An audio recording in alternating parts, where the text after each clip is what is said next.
R1A1D1I1O de la web radio.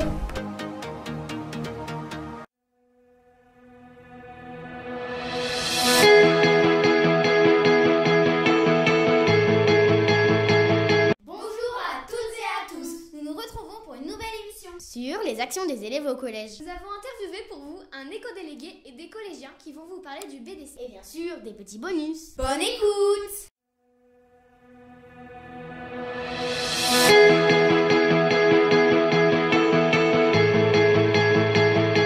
On se retrouve avec Yanis en 5e 1 qui va nous présenter le pôle vert. Quel est le but du pôle vert? Alors le but du pôle vert, c'est de nous réunir pour parler des actions écologiques dans le collège. Quelle action mène le pôle vert? Des actions écologiques, par exemple le gaspillemètre de pain. Pourquoi voulez-vous installer un gaspillomètre de pain et qu'est-ce que c'est? Alors un gaspillemètre de pain, ça va être une sorte de grosse boîte qui va être graduée et toutes les personnes qui ont pris du pain à la cantine et qui ne pensent pas le manger par la suite vont mettre le pain dans la boîte, puis après nous allons voir combien y a-t-il de pain pour après qu'ils finissent au compost. Quel niveau d'écologie le collège a-t-il atteint? Le niveau 3, le maximum d'écologie. C'est quoi être éco-délégué? C'est de participer au pôle vert et de prendre le sujet plus sérieux. Merci pour ton explication.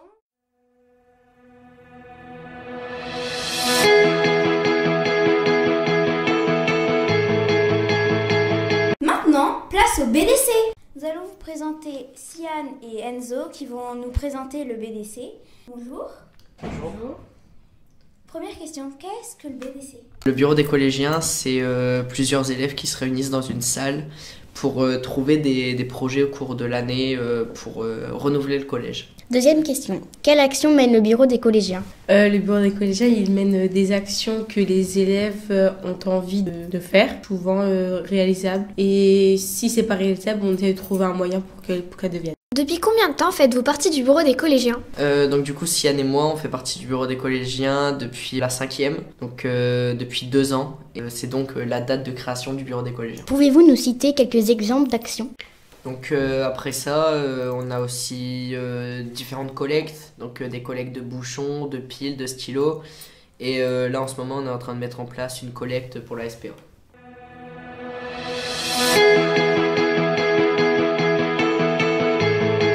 Retrouvons avec Monsieur Butez qui va nous présenter son top 3 des musiques par catégorie. La première catégorie est le rock. Présentez-nous votre top 3. Alors, moi personnellement, le rock déjà, c'est le style de musique que je préfère. Donc forcément, je n'avais que l'embarras du choix. Mais je porterai mon choix sur Muse d'abord, ce groupe, avec Uprising. Vraiment, c'est un morceau qui est incroyable, qui donne beaucoup d'énergie et de force. Le deuxième, un groupe que j'ai croisé plusieurs fois dans des spectacles et qui malheureusement n'est plus, mais il perdure toutefois, même sans son chanteur. Je parle évidemment de Linkin Park. Et un exemple, un des plus connus, In the End. Et le troisième, je choisirais tout simplement Nothing Else Matters de Metallica. En catégorie classique? Alors dans la catégorie classique que l'on aborde assez aisément au collège, mais aussi dans la vie quotidienne, puisqu'on croise de la musique classique à tout moment, je mettrai le Lacrimosa, extrait du Requiem de Mozart. Ça, c'est magnifique. Ensuite, l'été de Vivaldi, qui évidemment, encore une fois, est un incontournable, et extrait évidemment des 4 saisons. Et puis enfin,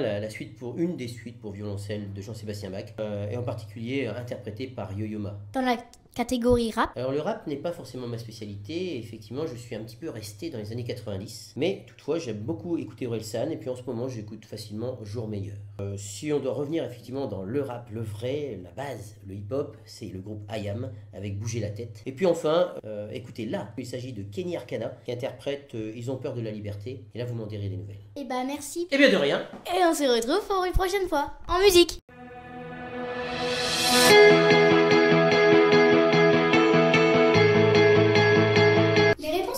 De la dernière émission sont le pied gauche et le silence. On espère que cela vous aura plu.